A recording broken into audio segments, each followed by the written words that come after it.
Bienvenue sur le plateau de BFM Politique, émission retransmise également en direct sur BFM Radio. Bonsoir Marine Le Pen. Bonsoir. Donc un sondage aujourd'hui publié par le JDD indique que vous êtes la femme politique préférée des Français, juste derrière Christine Lagarde. Christophe Onodibio, directeur adjoint de la rédaction du Point, vous interrogera à ce sujet tout à l'heure, comme il vous parlera plus longuement d'ailleurs de la guerre au Mali. Mais quand même, il y a eu un événement hier dont on a appris la réalité aujourd'hui. Un troisième soldat français a été tué dans les combats. Des djihadistes apparemment sont tués en grand nombre également, ainsi que des soldats tchadiens d'ailleurs qui sont alliés des Français.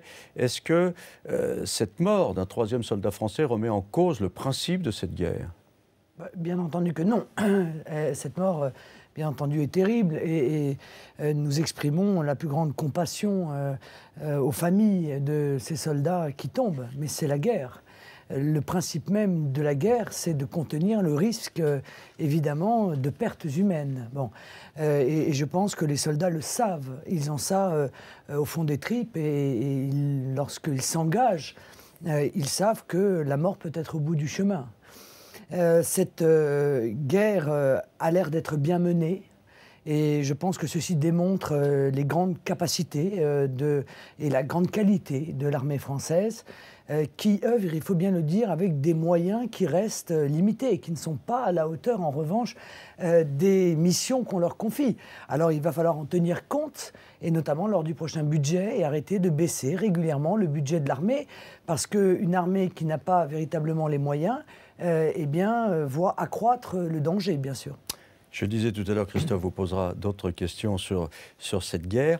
Autre actualité du jour, beaucoup moins dramatique, celle-là, les Suisses ont voté à près de 70% pour l'interdiction des parachutes dorés concernant les grands patrons. Donc en Suisse, il va y avoir une loi, dans un an semble-t-il, pas avant, concernant cette interdiction. Vous souhaiteriez un référendum sur cette question également en France ? Pourquoi un référendum ? Je vois, je vous pose la question. Pourquoi ne prenons Parce que vous aimez les référendums. Donc pourquoi ne prenons-nous pas cette décision ? Les Français sont très majoritairement pour la suppression des retraites chapeaux, pour la suppression des parachutes dorés, et on ne comprend pas d'ailleurs que ce gouvernement n'ait pas encore mis en œuvre ce type de mesures qui scandalisent à juste titre les Français, d'autant plus que bien souvent ces parachutes dorés interviennent alors même que ces dirigeants de grandes entreprises ont bien souvent mis ces entreprises dans de graves difficultés. C'est encore plus choquant peut-être.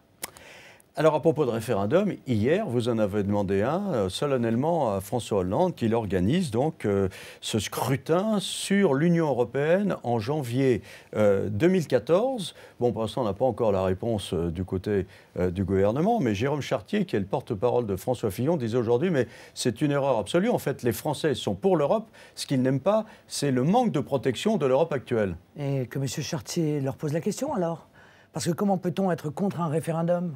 M. Chartier parle au nom des Français, mais en 2005, les Français ont dit non à la Constitution européenne et l'UMP et le PS leur ont imposé le traité de Lisbonne.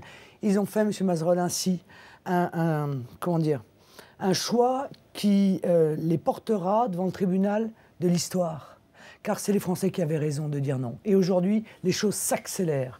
Pourquoi janvier 2014 ? Pourquoi est-ce que je réclame un référendum en janvier 2014 ? Parce que nous serons à la croisée des chemins.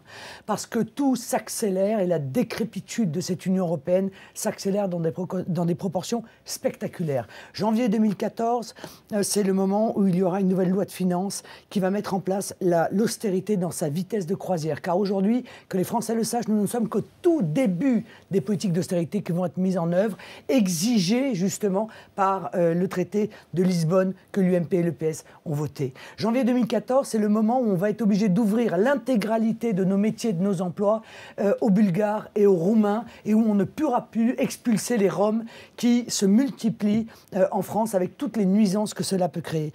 C'est aussi le moment où va probablement être appliqué l'accord de libre-échange avec les États-Unis qui va en traiter une razzia sur notre agriculture et sur notre industrie. d'accord de libre Oh, échange. il est déjà bien entamé dans l'esprit de nos dirigeants, croyez-moi. Donc on va se retrouver à la croisée des chemins. Les Français doivent pouvoir dire ce qu'ils en pensent. Alors, Marine Le Pen, quand même si les Français partagent souvent vos idées, sur l'euro, en revanche, ils ne vous suivent absolument pas. Sondage après sondage, on voit bien que même s'ils râlent, même s'ils ne sont pas mécontents, s'ils ne sont pas contents, même s'ils voudraient que l'euro soit moins fort, etc., ils sont très largement majoritaires à vouloir rester dans la zone euro. Il n'y a pas eu de débat. Il n'y a jamais eu de débat sur l'euro.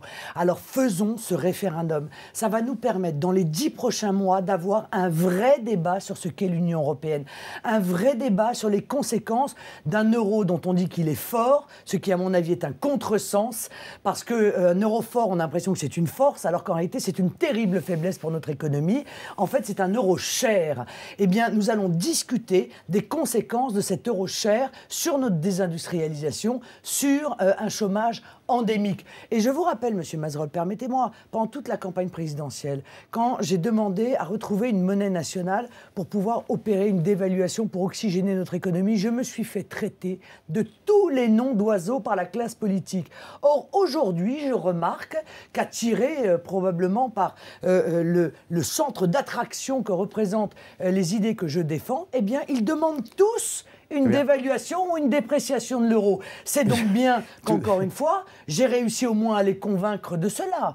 Alors plutôt tout à l'heure, rassurant. je ne sais pas si vous traitera de nom d'oiseau, mais vous aurez un débat sur l'Europe et sur la parole politique avec Hervé Mariton, le député UMP, qui est chargé d'ailleurs de rédiger le programme de l'UMP. Mais je voudrais vous faire entendre quelques réflexions que nous avons glanées, là où vous étiez d'ailleurs il y a 3 jours, je crois, le Salon de l'Agriculture, c'est de l'autre côté de la rue, ça se tient actuellement à la porte de Versailles à Paris. Et là, on a demandé aux agriculteurs présents, mais est-ce que vous pouvez vous passer de la politique agricole commune? Voilà leur réponse. C'est facile de parler. Elle sait très bien qu'elle ne sera jamais au pouvoir, donc elle peut dire ce qu'elle veut.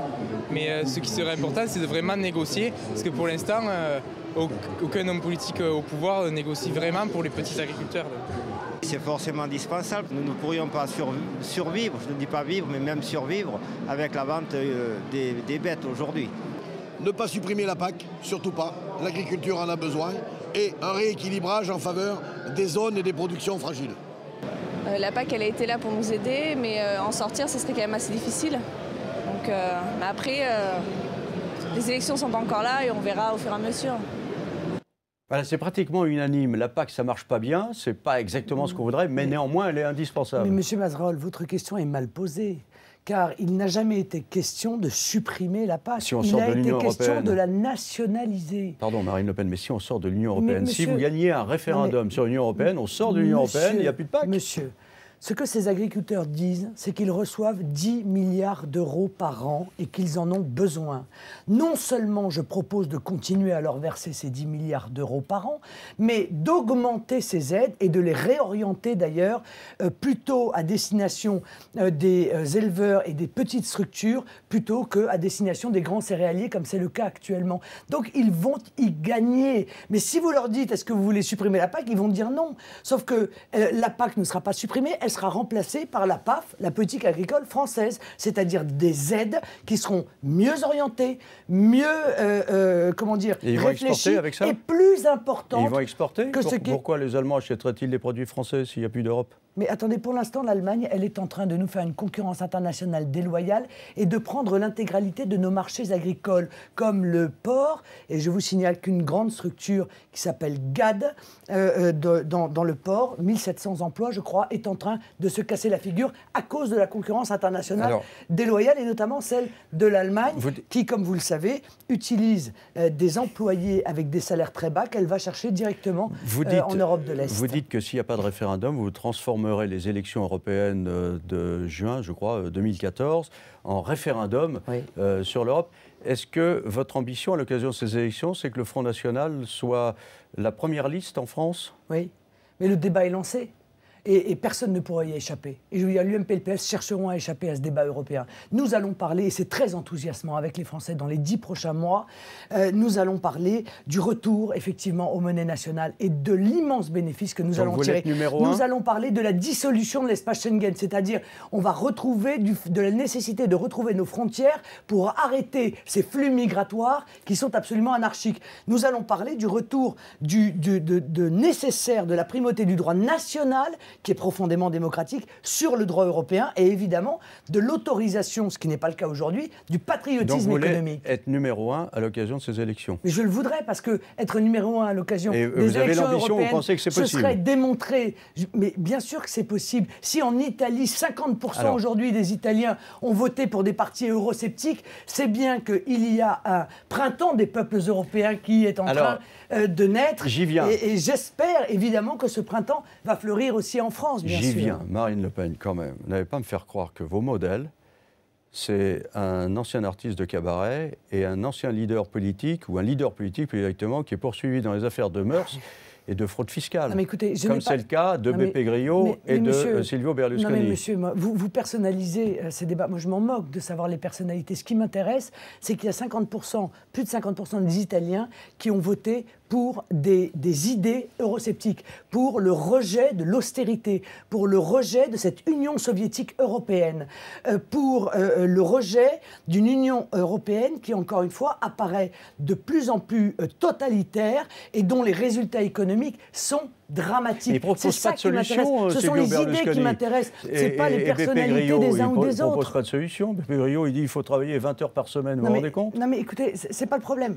Il y a une remise en cause de l'euro monnaie unique. Voilà. Il y a des gens qui en Italie ont dit, eh bien, il y a une autre possibilité que celle-là. Et c'est ça qui est très intéressant. Et c'est cela qui, a permis de faire naître ou d'exprimer une véritable révolte des peuples européens aujourd'hui, dont je vous signale qu'un élément est passé complètement inaperçu et il était pourtant spectaculaire, c'est la Bulgarie. Il y a quelques jours, il y a eu une révolution en Bulgarie. Il y a eu des milliers de gens qui sont descendus dans la rue contre des augmentations d'impôts et de taxes. Il y a eu d'ailleurs dramatiquement, excusez-moi, permettez-moi, des violences très graves. Pourquoi ne pas réformer l'Europe de l'intérieur? Vous croyez que c'est impossible à cause de Mme Merkel, à cause de l'Allemagne? Mais c'est impossible. Pourquoi? Je crois que l'Union européenne n'est pas réformable, comme l'était l'Union soviétique. Ce sont des structures profondément néfastes, profondément totalitaires dans leur esprit et qui ne sont pas réformables. Et d'ailleurs, Monsieur Mazerolle, vous êtes depuis au Parlement européen, que la classe politique française dit qu'il faut réformer l'Europe, qu'il faut réorienter l'Europe, est-ce qu'elle s'est réorientée? Est-ce qu'elle s'est réformée? Non. Elle a continué indubitablement à aller dans le mur et en klaxonnant. L'Allemagne est en désaccord avec les réformes que nous devons exiger. On ne trouvera pas d'accord pour réformer cette Union européenne. Il y a un impérialisme allemand qui dicte sa loi à l'Europe? Enfin, évidemment, mais surtout on a créé les structures pour s'empêcher de la réformer.